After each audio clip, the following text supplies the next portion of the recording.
thing, bitch.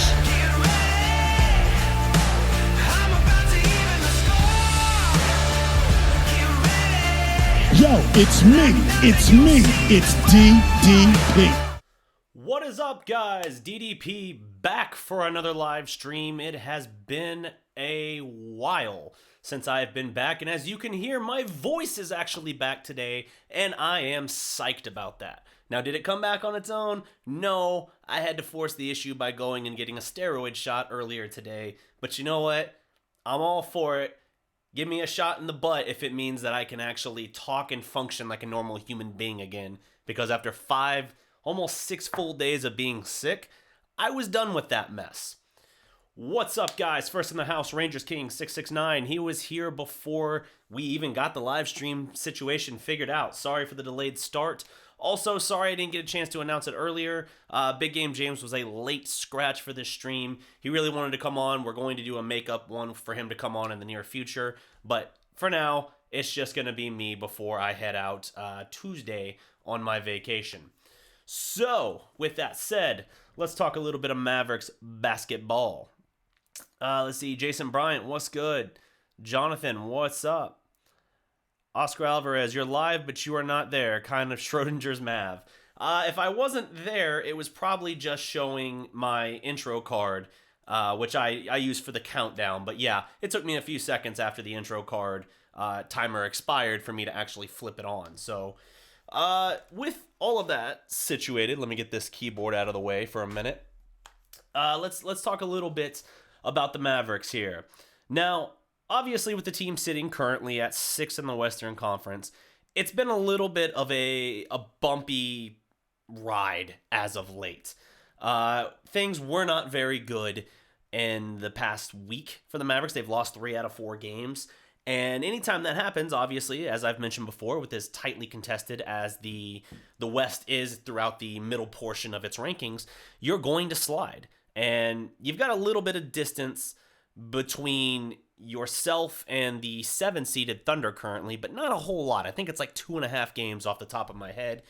And that's something that you're going to have to keep a lookout for, because by no means, I mean, the Thunder are probably, I think, the hottest team in the NBA if you look at December onward, at least in the Western Conference. I think they were something like 12-4 in that month, or like from that month to now. There's something like 13-4 or 12-4, something like that.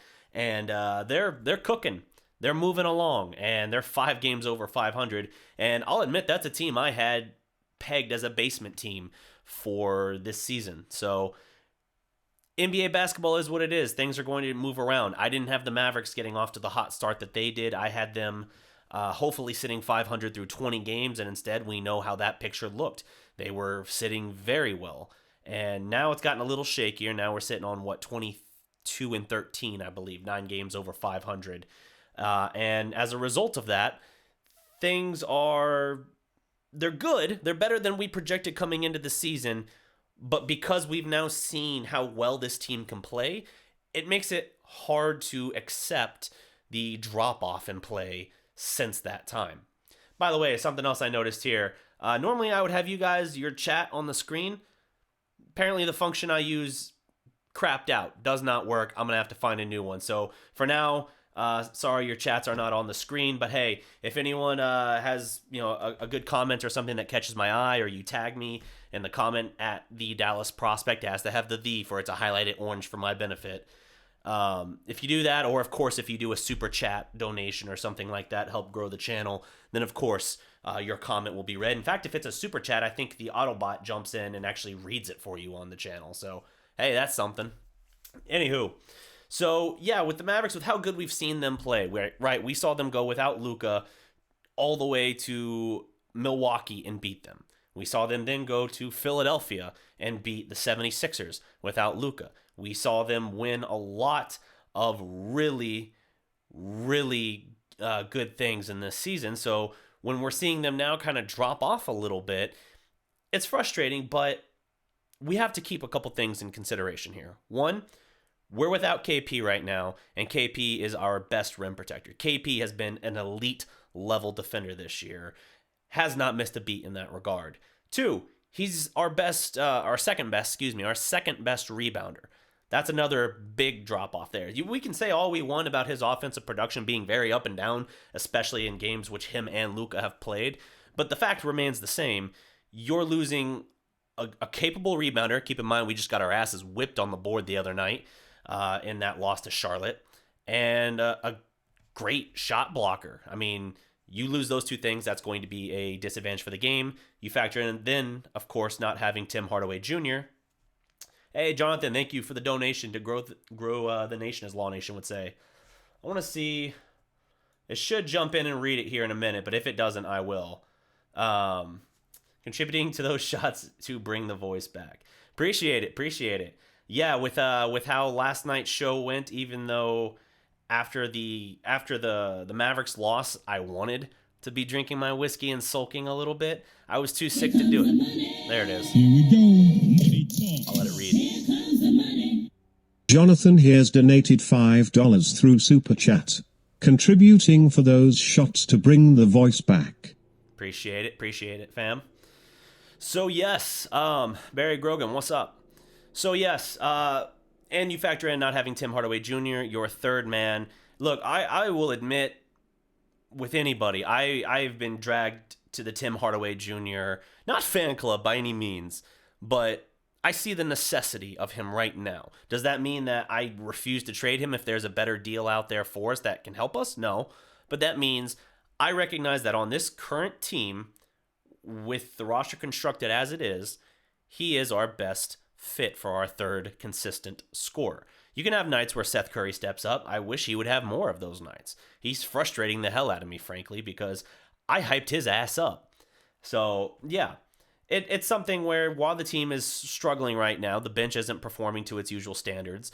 The Mavericks are not performing well in clutch games. 11 of their 13 losses this season have been in the clutch, which means a 5-point game with 5 minutes left.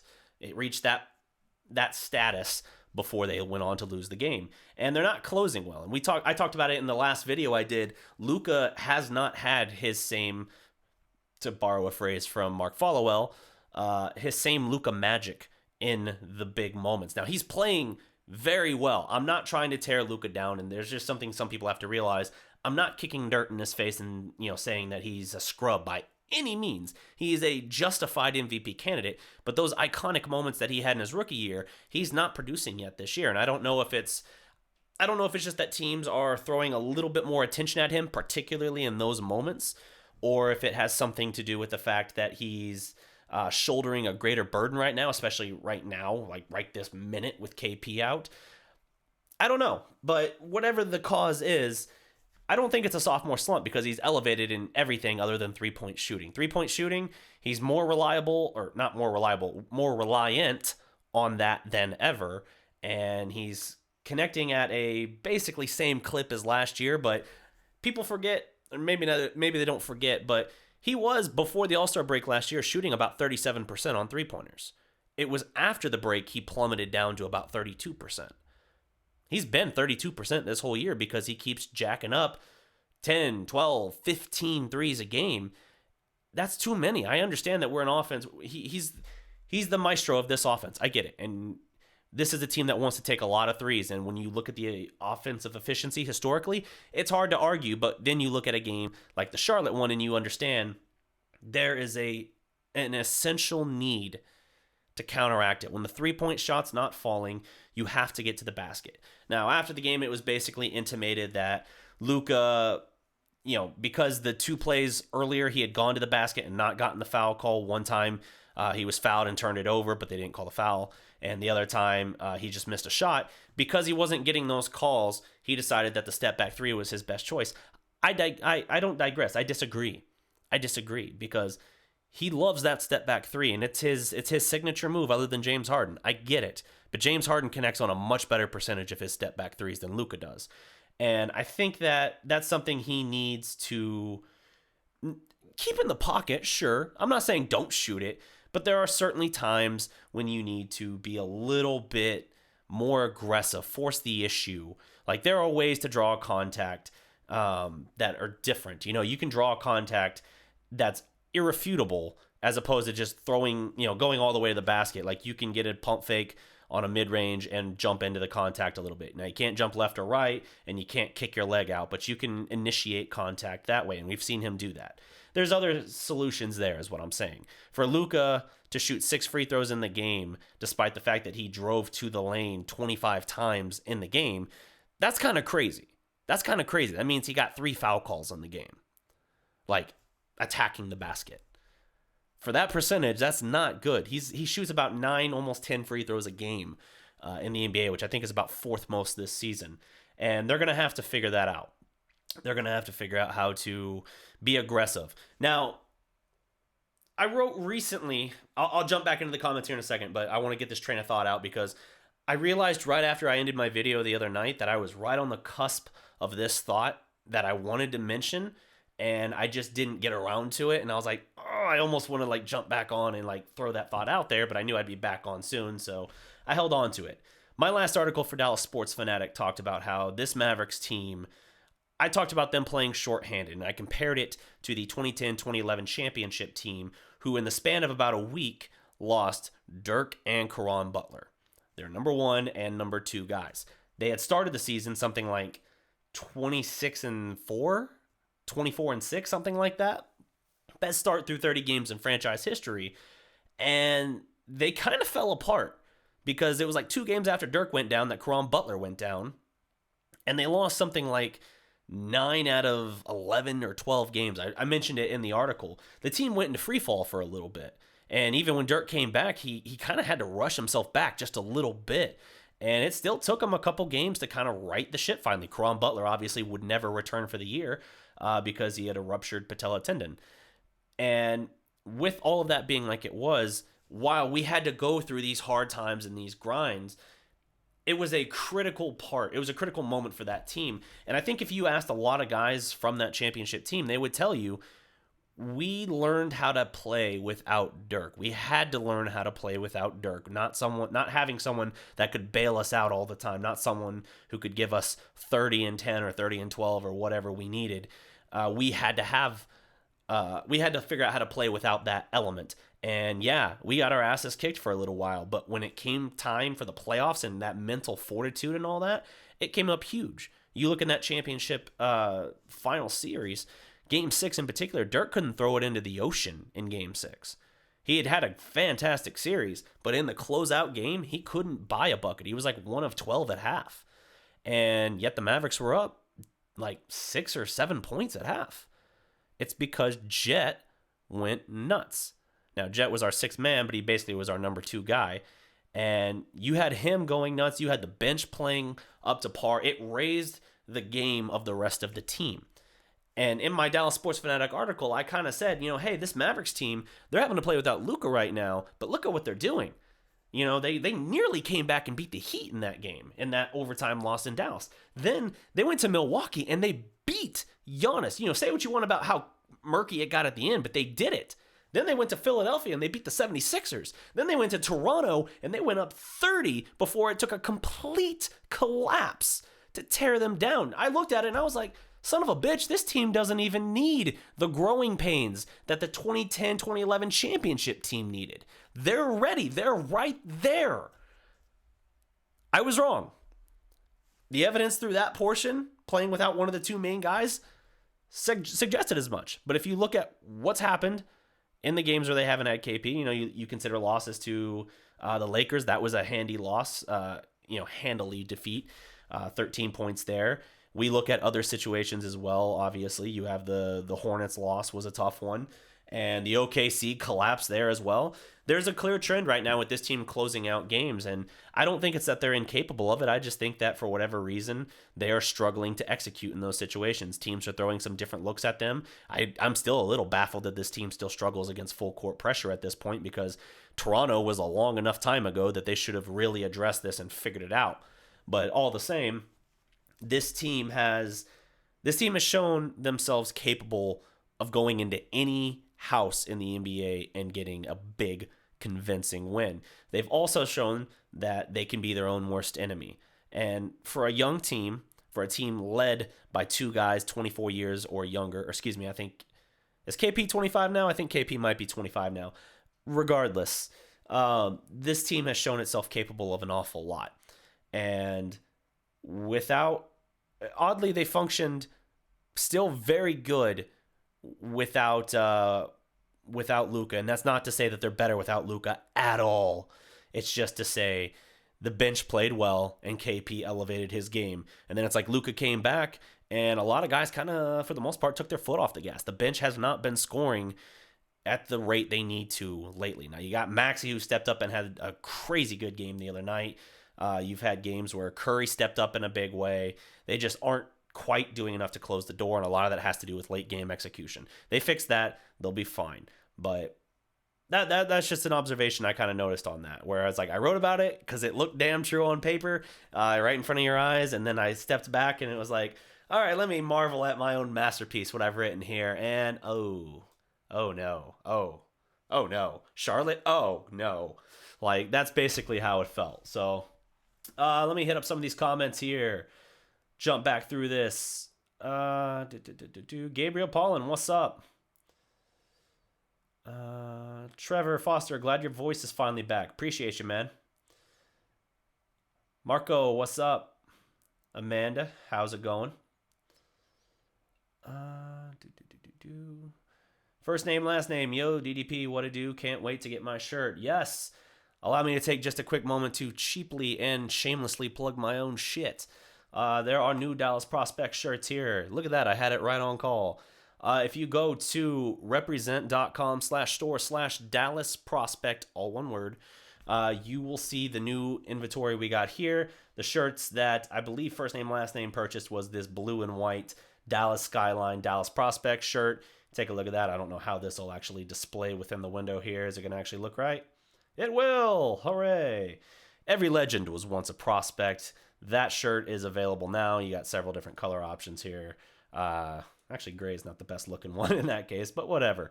You got that. You got the logo as well in black with white text underneath. And hey, I didn't even advertise this one yet, but you've got a blue gradient, a dark blue, dark and light blue kind of gradient version as well. So new merch there, new coming out, including the Road Warriors design that I referred to the other day. So be on the lookout for that. If you want to support Dallas Prospect, that's another way you can do it. And hey, tell you what, if you're open to it, if you buy a shirt, take a picture, tag us in it. I'd love to see, where all our shirts end up in terms of states or even countries. That'd be awesome. So off my soapbox, done plugging that shit. Let's see here. Jason Bryant, what's up? Let's see. Mark's a trash can with a smile. Cowboys X Factor, hey there, DDP. Asking if I drank some whiskey because of Jason Garrett getting fired. I considered it. I did consider it. Can drink all the whiskey since Garrett's finally gone. Yep, I considered it. But because I just got the shot to feel better today, I was like, I should probably wait just a little bit longer. I should probably give myself a day or two. I'm about to be on vacation, and there'll be plenty of time for scotch and whiskey. First name, last name says, we are 0-3 in overtime this year. Kind of sucks. Need to find a way to close games. Yes, 0-3 in overtime this year. All three occurring at home. And yeah, it's free throws. It's getting to the basket. It's just executing. Like, there are some turnovers in those situations too. Dallas needs to make a change in that regard. They need to address some things. Could it be a trade? Possibly. I would argue that even though I was high earlier on Robert Covington for a trade, I see first name, last name calling him out. While I was high on the prospect of getting him, I've kind of cooled a little bit just seeing what Dorian Finney-Smith is doing. I mean, he's shooting like 36, 37% from three this year, and he's giving you all kinds of crazy energy plays, 15 and 8 again the other night. So Dorian Finney-Smith, his contract right now, his new deal, looks like a freaking steal. Dallas should be thrilled that they brought him back. Omar, any news on Iguodala? A week or so ago, we were hearing the Mavericks were completely out on him, that they didn't think it made sense for their roster. I think maybe now with some of the struggles they're having, particularly in the lack of veteran leadership kind of way, I think that they maybe are considering it a little bit, but I'm still reluctant to say that they're going to do it. I don't think Iggy ends up here. I think Iggy has preferences that are the Lakers or the Clippers or someone like that. Someone, even a Rockets, I could see. I could see him going to a contender because that's what he would prefer. Dallas, we're a very good team when we're healthy and when we play our level of basketball. But we're a team that's young and we're going to have some growing pains. And I don't think Iggy, with his age, is looking to do that so much. Of course, as much as he's won, maybe it's not the worst idea to him. It's not like we're talking about a guy with only 1 or 2 rings. We're talking about a guy with 3, 4? It's crazy.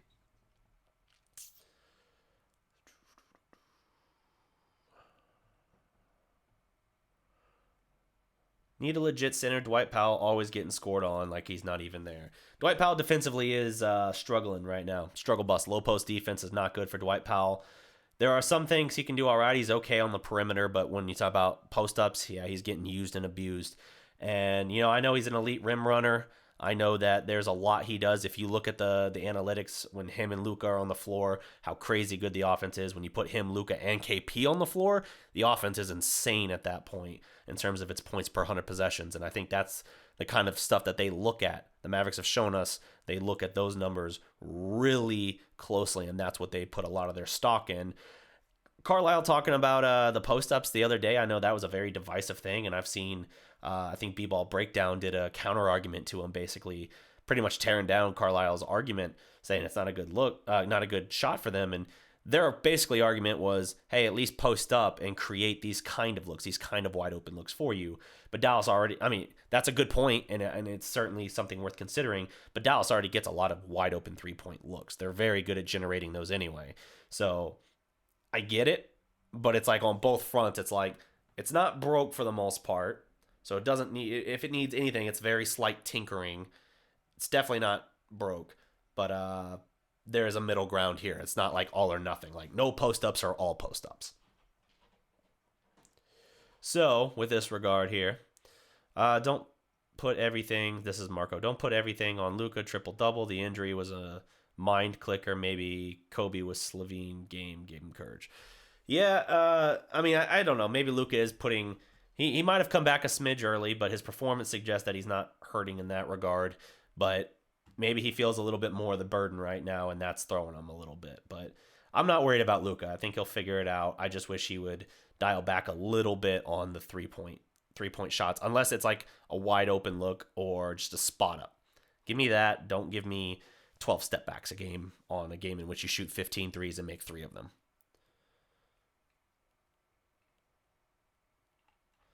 Let's see here. How about if we get Jay Crowder, says Moman. Jay Crowder, former Maverick. Yeah, I would actually be very interested in Jay Crowder at this point. He made a really good career for himself elsewhere. After Dallas traded him to Boston as part of the Rondo deal, he did very well there. He was beloved in Boston. Not much of anything in Cleveland. Then he went to Utah and was very good. And now he's with the Grizzlies and they're still doing some stuff. I would be interested in a reunion in that regard. Sure. Do I think he's a perfect fix for what we need? No, but I think he plugs in a lot of the things we need to address. Oh, Gleh says he was getting a haircut. I thought he was telling me to get a haircut. And I was like, Gleh, you've been here long enough, man. You know how this works. People call out me needing a haircut. That just means I'm going to grow it out for another month. Let's see here. Have you heard anything about the possibility of Andre Drummond and for Tim Hardaway Jr. Powell on a second-round pick? I think getting more defense and paint production will benefit a lot, says Jonathan. The issue I kind of have with that, the price is a little bit of a pause for me. Because if we're trading Hardaway Jr., I'd like to get a perimeter player. I think we do. I do think we need a 3-and-D player in that regard, and that speaks more so to just trading off for what we're giving up. Because if you don't have Hardaway, then you're going to ask Curry to be that guy full time, and this year he's shown he's not that guy full time. He'll be that guy for you about 40% of the time. And that is what it is. I would never disrespect the master, says Gleh. All right. You don't got to take it quite to that level, but appreciate it. But yes, that's basically my pause with that. With Drummond, the Mavericks internally told, who was it? It was Brad Townsend. They told him a couple weeks ago Drummond made no sense for them and for what their team likes to do, and it's hard to believe that suddenly turned on a dime. Where all that surfaced, that particular deal pitch, came from a Bleacher Report speculation article.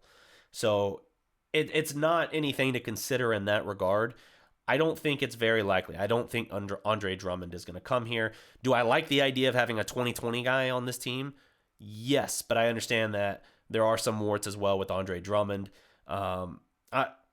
Powell, I'm okay with that, but I mentioned those particular analytics they look at earlier, him on the floor with Luka and KP. It's crazy good, so I think they would consider that the equivalent of a Rondo-esque trade where a big element this team is built on, space and perimeter shooting. I know Drummond shoots a little bit on the outside now, but a lot of what this team is built on is a little bit counteracted by what Drummond is best at. They're not going to be a team that dumps it into the post. They're not going to change identity halfway through the season and hope for the best. And I think he's going to opt out of his contract, Drummond. He's got a player option, I believe. I think he's going to opt out of his contract this summer and look for a bigger deal. And I think he probably leaves Detroit, and that's probably why they're going to deal him before then. So that's my thinking on that front. We'll see what they end up doing, but I do not think the Drummond deal to Dallas, at least as we've seen it thus far, I don't think it's likely in general, but especially given what we've seen thus far, I don't think that would be the deal if it did happen. Do you feel that Tim Hardaway Jr. has been exponentially more consistent than Seth? I feel he's been drastically more productive since the first month of the season. The first month of the season was, that was a gut punch, man. That was Tim Hardaway Jr.'s pulling up for three, and I'm watching it like awful watching him play early in the year. But he did figure it out, He was able to get things sorted, and he's been their most consistent third scorer. He's finally kind of played up to that role he said he wanted, where he wanted to be the Michael Finley to Luka and KP's Dirk and Nash combo. And yeah, you see it some nights when he's firing away and Luka and KP are doing their thing. Dallas is hard to beat. Like, you look at it, and that's when they go in to LA and beat the Lakers handily. That's when they pull off some of these shocking wins early in the year, where you start looking at this team who starts 12-2 on the road, I believe, and you're like, damn, this is a group of road warriors. Like, I know that moniker is cooled a little bit, but I don't want to lose that mentality, because if nothing else, it's a great mentality. We know this team is the struggle bus at home. They're 10-8, I believe, at home now, and they are much better on the road. I think 12-6 now on the road. So that's something to keep in mind. But we'll see. It's like the kid on The Simpsons saying, "Please stop, please stop." Please stop. He's already dead. That's exactly what it is. Let's see. Let me dial back a little bit. I think a couple people tagged me, and I didn't want to miss that. Barry Grogan, what's up? Teams are keying in on Luka more because they know he can hurt them and come back and win the game. They're being more physical with them, which Carlisle called out after the game, basically not mincing words, saying teams are beating the shit out of Luka and that they're taking way too many liberties with him. Very true. I see it. I agree. And you saw it again in that Charlotte game. He got fouled a couple times. I mean, I posted this on the community tab earlier, so you guys have probably already seen it. But the 2-minute report strikes again, man.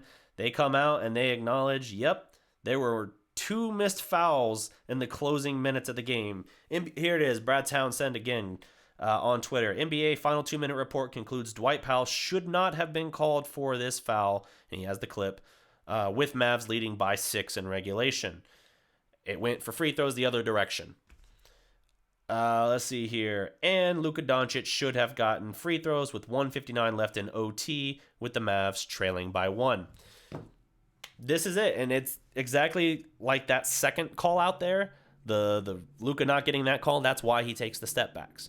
Because he sees the refs aren't going to reward him, so he's just like, screw it, I'm confident in my shot. I don't care if he's got the perfect shooter mentality. It doesn't matter if he's missed 10 in a row. He's going to say, you know what, next one's going in. And he knows if I create the space, I can knock it down. And it's a good mentality to have to eventually hit the next one and to have a better chance at hitting that next one on top of that. But there are times you got to consider when to dial back a little bit, I think. So we'll see. Luka, this is Rangers King. Luka drove 25 times and he didn't get a single foul call in the Hornets game. Yeah, that's for true. As a driver, he didn't draw a foul. Gotcha. Let's see. Luka's going through NBA growing pains. They beat up on him, but it'll be all right. I agree. Freedom Roar. Hey, DDP, congrats on the baby announcement. Wish you all the best in the future. Appreciate you, Freedom Roar. Yes, so that's a thing that's happening this year as well. I'm about to be back finishing my degree here very soon. It's actually why I'm taking this trip now, which I'm going to, I think, record a video tomorrow. And it's one of the few times I'm going to talk in this channel, and it's more of like a vlog. Like, I'm not talking sports in the video. It's just talking about, like, here's why this is a trip I take. Here's what it does for me in terms of recharging, refocusing, and all of that. And it helps a lot and helps shape the direction of all of my tasks as far as my career, school, in this case, the channel. The channel is, of course, huge. I really think we are getting very close to being able to take this to a new crazy level that you guys haven't even fathomed probably at this point. I hesitate to say full time, but I can see the path. It's there, and I think it's doable. I do. I think it's doable, but I gotta get a couple things in order first. So we'll keep an eye out on that. And so I got all that going on. And hey, come June, I got a baby coming. So my firstborn.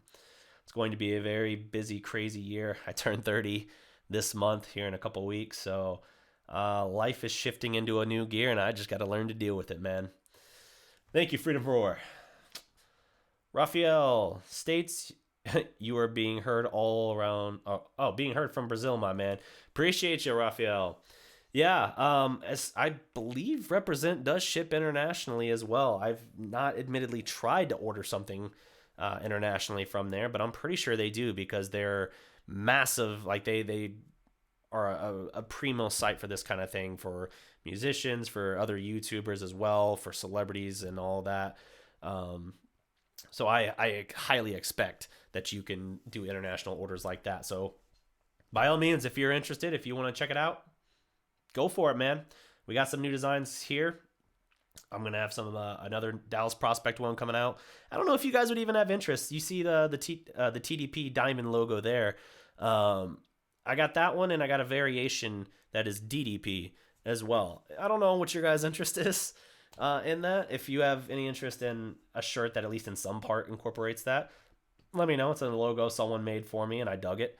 And then, of course, Road Warriors, and I'm going to have some other shirts coming out as well. I'm going to try and be better about designing and co-designing some of these new shirts and merch and stuff like that. And it all just boils down to if you guys want it. If you want it, if you like it, if you want to purchase it and support the channel, I'll keep doing it.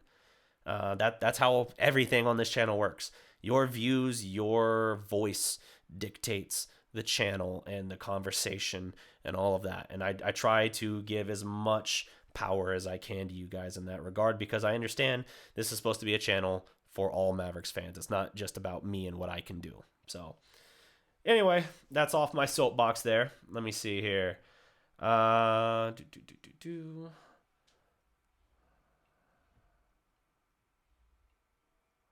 Jump back to the bottom here. Luka won a Golden Globe tonight. Best screenplay. Interesting. Luka needs to pass if he has two guys on him and you become the center of that point, and we'll double Luka. Yeah, Luka's talked about that. How when the defense wants to trap him, he knows he needs to get the ball out of his hands because it creates a 5-on-4 situation the other direction. Really a 5-on-3 or 4-on-3 situation, I should say. Apparently I can't count right now. But it creates a 4-on-3 situation the other direction, and that's to the Mavericks' advantage. And that's true. And you saw how when the Mavericks scored a big win at Houston earlier this year, they took the ball, they forced the ball out of James Harden's hands in the clutch, in the clutch situations. And teams are going to try and do that to Luka, especially right now when he doesn't have KP or Hardaway to throw to, because then it's like, okay, teams will look and see Dorian Finney-Smith is shooting 36-37% from three this year, but they're going to say, yeah, okay, cool, but is he doing that in like a big clutch situation like this? Has he got the stones to knock that down? I don't know. I'm going to take my money on forcing Dorian Finney-Smith to shoot a corner three.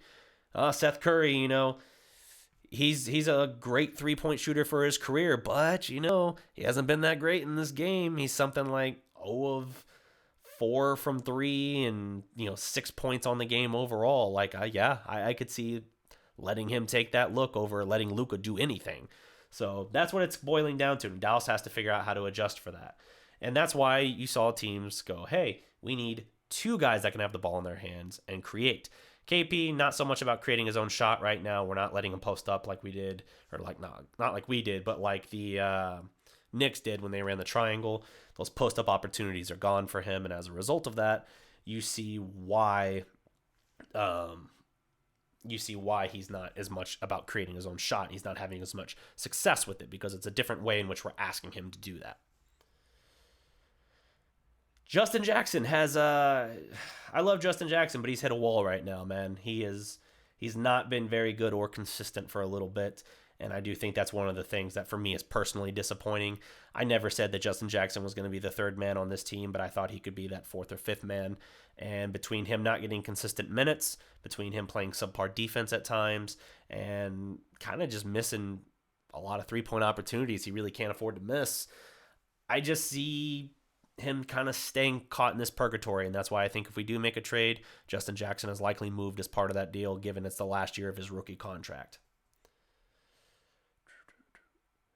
Who out there should the Mavs make a trade for that would make them a contender? Well, the Mavericks have suggested that they learned their lesson from the Rondo deal when they had a very good team with a crazy good offense. They learned, hey, maybe we should ride this out instead of panicking and saying we need to go try and win a title right this minute. And as a result of that, they're not going to rock the boat with a major chemistry change or with a major style of play reorientation. They're not going to do that. They're not going to say, oh, you know what? Monte Ellis is a guy who needs the ball in his hands a lot to create. Rajon Rondo always has the ball in his hands, and neither of them can shoot very well from outside. This might kill our phenomenal spacing that's led to us being the best offense in the league this year. Fuck it. Pull the trigger. We're not going to do that. I don't think we're going to do that this year.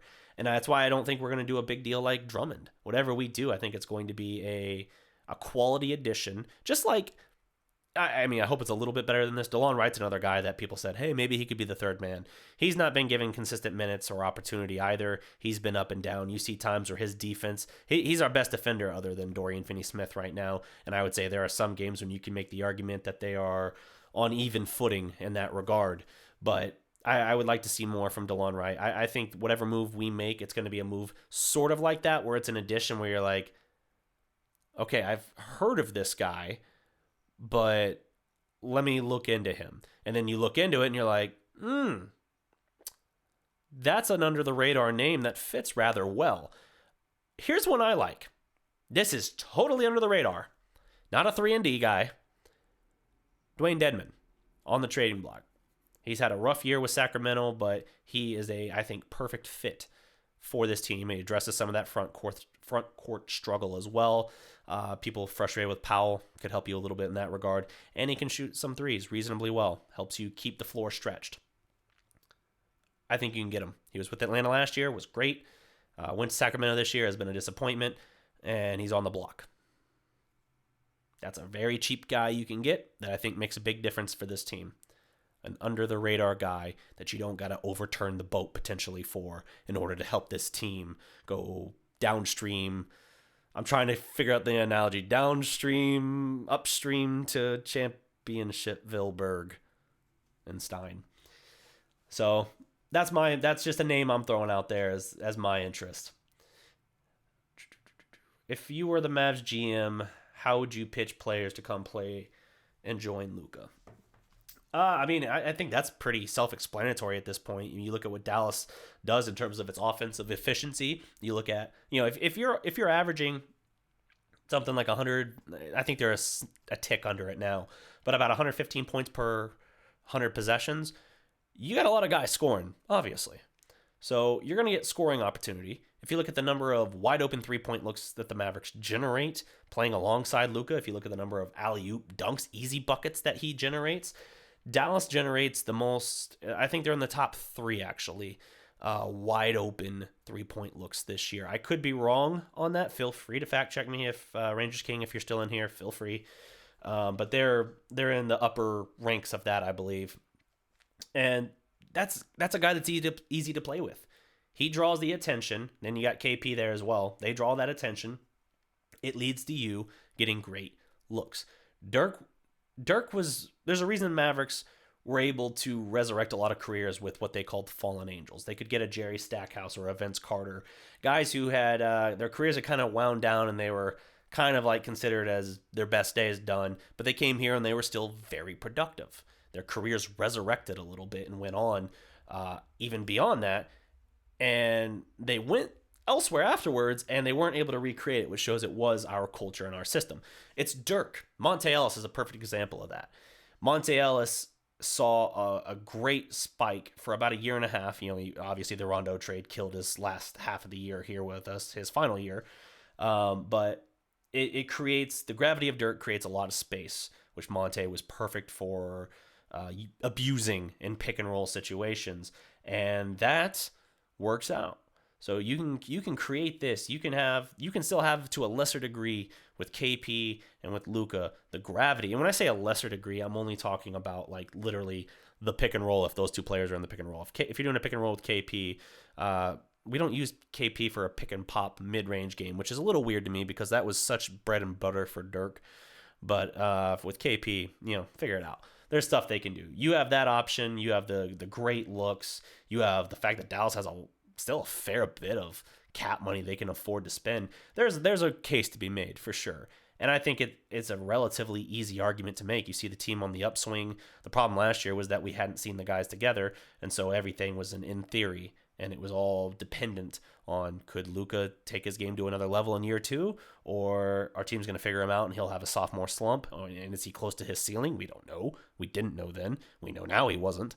And it was all hypothetical. Danny Green said that himself. So I think it's relatively easy at this point to recruit moving forward.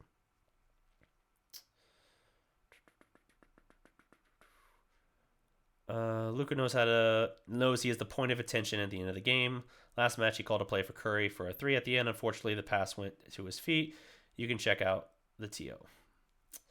Yeah. Let's see. I've heard a lot of Mavs fans want to get Dwayne Dedmon, especially on Facebook. It's crazy. Dwayne Dedmon, I think, would be a quality addition for this team.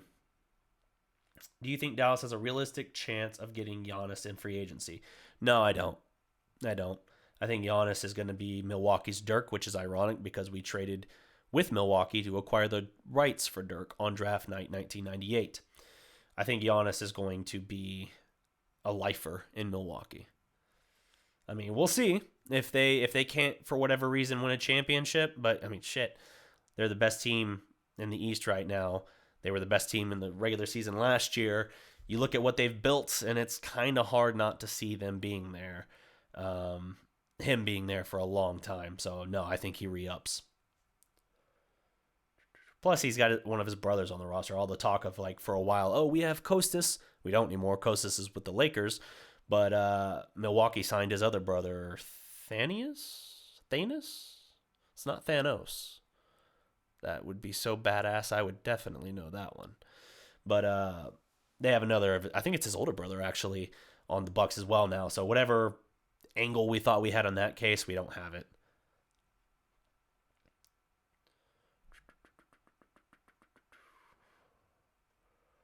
So, let's see here. I think I've been going about 47 minutes here. I think I'm going to take 3 more questions, and then I got to wrap this one up, guys. While I'm doing all that, I'll just run through this again here. So I will be out of town next week. I will miss 2 Mavericks games. During this trip, I will be completely off the grid. This cell phone, bye-bye. I won't have it with me.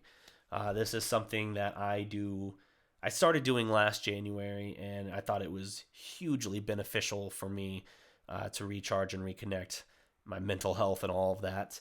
And, you can hear my voice now that I've been talking for about an hour. It's trying to waver a little bit on me, but I think it's good. It's good to refocus and to plan and set goals for the new year, to consider different creative ideas that I want to do, because I love doing these post-game shows with you guys. I like doing these Mavs Fast Breaks with you here, these live streams. It's not all I want to do for the channel. If you've been a fan of this channel for a while, if you've been a follower, you've heard me talk about all kinds of other ideas that I want to explore. Different, the TPN segments, for instance, the parody of sports journalism today, where it's basically it's like skits parodying ESPN and Fox Sports 1 and, just garbage journalism like that, where it's like someone says a shocking thing to drive ratings, even though they don't even believe it. They don't even have any conviction behind it. They just know that it'll piss people off and get them talking. Like, you'll have someone go on ESPN and say, Dirk's not even a top 100 player of all time. This is ridiculous. And then you get all the Dallas fans pissed off and blowing the person up. Well, did you know who that person was before she said that, or before he said that? No, you didn't. And that's why she did it, or he did it in this case. I say she because there was an exact instance of that regarding Innie in a conversation I had with him. I was like, you didn't know this person existed until they said this on this show. And now, suddenly, not only are you blowing her up for this and like sharing the video of her talking about it, now suddenly you're looking at this and you're saying, what other garbage takes does she have? Let me look at her archives here.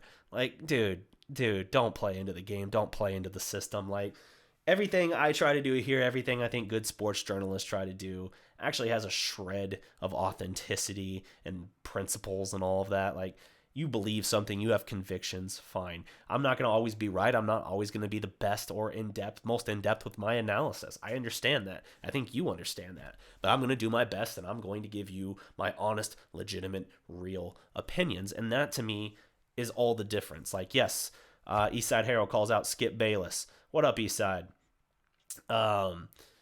Skip Bayless, perfect example of that.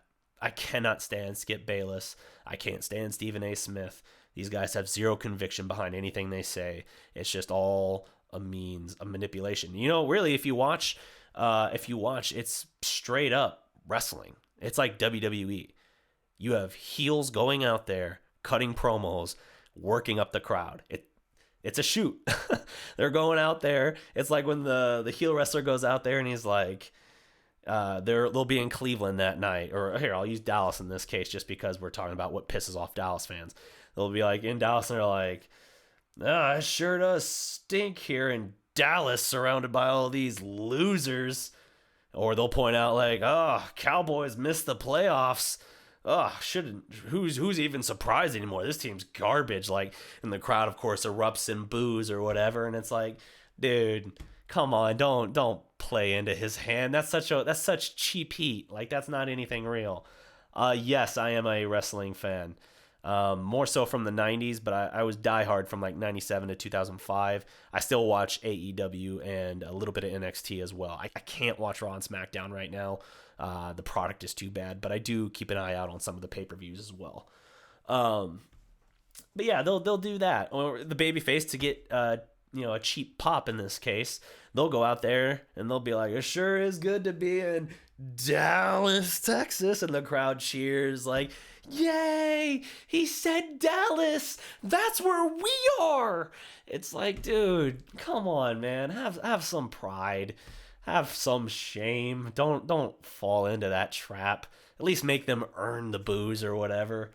That's what sports journalism today, hell, that's what freaking media is today.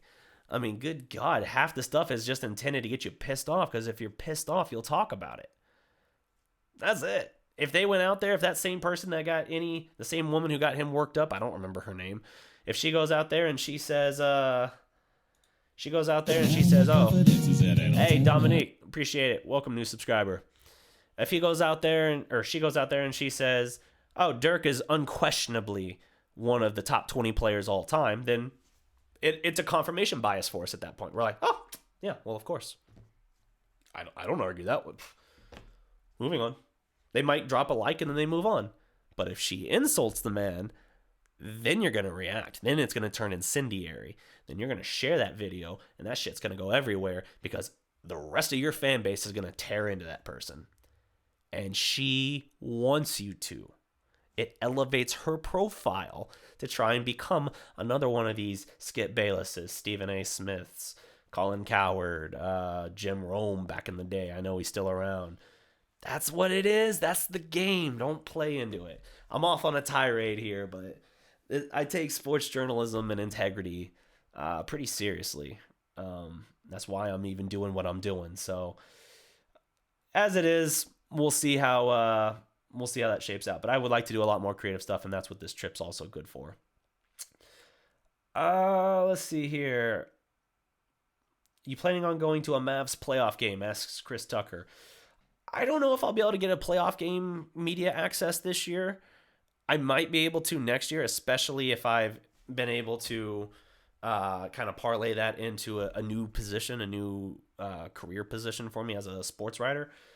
But we'll have to see. I mean, it doesn't hurt to ask, but I don't have especially high hopes on that. We'll see. Maybe Dallas Sports Fanatic does have a little bit more pull than I am aware of even now. So if I can, sure.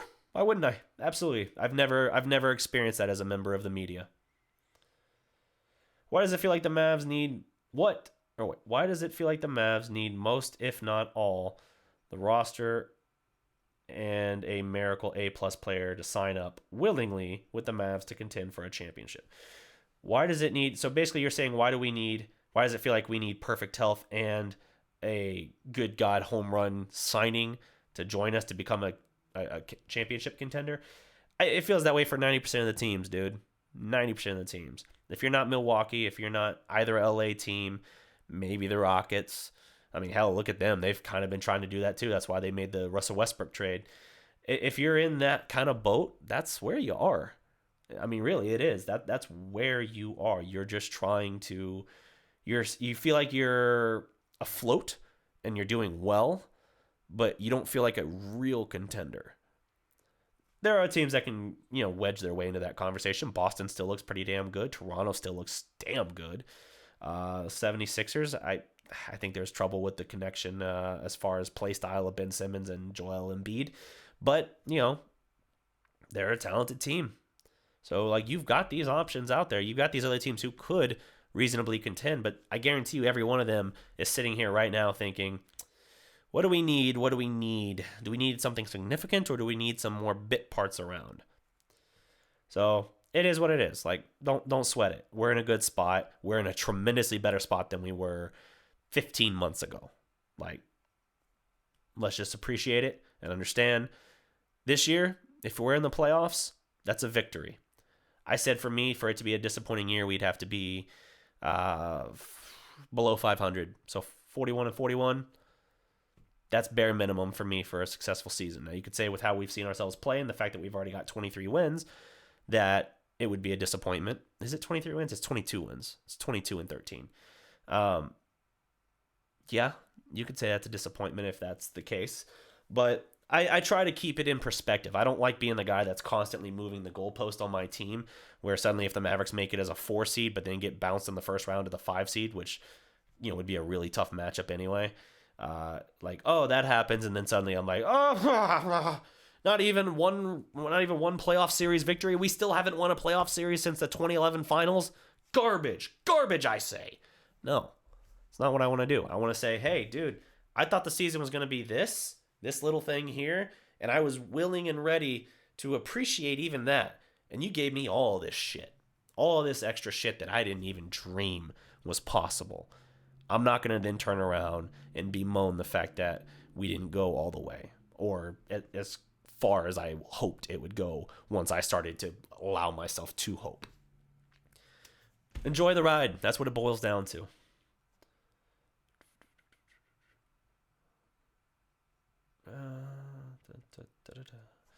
I don't see any other questions, so I think that's pretty much going to wrap up my time on the stream, guys. Thank you so much for tuning in. I do think we are going to bring back Mavs Fastbreak regularly starting possibly next Sunday. I know Annie is eager to get back in the passenger seat here with me and get talking Mavericks basketball, because obviously post-game shows during the week when I'm dropping these videos at freaking 11 o'clock at night sometimes, I don't have time, or he doesn't have the ability to be here for us to really do this proper. So we'll do this. We'll get Mavs Fast Break going again. It'll be a weekly live stream in addition to the post-game shows we do. If you got one question, drop it real quick, fam. But we're going to do that. I'll try and drop a video tomorrow, the uber rare vlog where I just talk about the trip a little bit, 5-10 minutes maybe. And shit, if it's 20 views, who cares? It's just me sharing the experience. I like to every now and then kind of pull back the curtain and let you guys see a little bit of who I am. Like, I don't know. I always felt like the content creators I follow who do that, I always feel like I kind of connect with them a little bit more. And so I said, hey, I'd like to do that as well. No, damn it, we do not need to post up. I know that wasn't your question. Okay, here's the question. Is Dwight Powell worth his new contract? Let's see. It's like $10 million a year, right? It's like 3 for 30. What is his new contract off the top of my head? I haven't looked at it since it was announced. Let me do a quick look up on it. I mean, the analytics that the Mavericks care about tells them that he is. But I understand why there is a lot of frustration with him right now, and it's been tough going lately. So 3 for 33 is what he got, $11 million a year. It's tough sledding for him right now, but he does still provide a lot of value to the team. It's just not stuff that shows up in the box score, and I do think he needs to be protected better than we're protecting him. And you can say, hey, but for $11 million, is that worth protecting him? That's a conversation to have, but you know what? The Mavericks don't share that opinion with us because they have routinely invested in him. He is the lone remaining piece from the Rajon Rondo deal, and they are all in on what he brings to the team. One of those guys that's just a role player, he's fine. The problem is we use him as a starter, and it'd be good to upgrade in that regard, I think. I don't think you have to cut his minutes a ton. I just think you need to either match him up on the 4 instead, or slightly reduce the minutes and have someone else starting, someone new starting. So that's going to do it for my time, guys. Thank you so much for watching. I'm DDP. Don't forget to like this video. I haven't even asked you guys once about that in this time, but drop a like. When this video does post as a regular video, drop a comment below. Subscribe to the Dallas Prospect. Check out, once again, the new merch. I have already closed that window. The new merch on Represent. Let me see if I can drop this shit in here. Now I'm getting all kinds of curious here.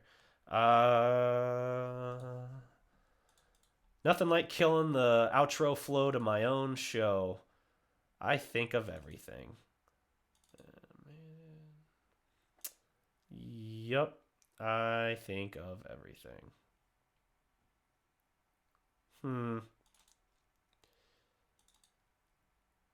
I've come this far. I'm kind of set to follow it through, but it is what it is. I got an animation here. Is this it? And it's not transparent, but there it is. It lied to me. Hold on, can I make it transparent? Whatever. Yes, represent.com/store/Dallas Prospect. That link lied. It had dashes. There are no dashes. But all the same, thank you guys for watching. I'm not going to go through my spiel again. Just remember, every legend was once a prospect. Salute.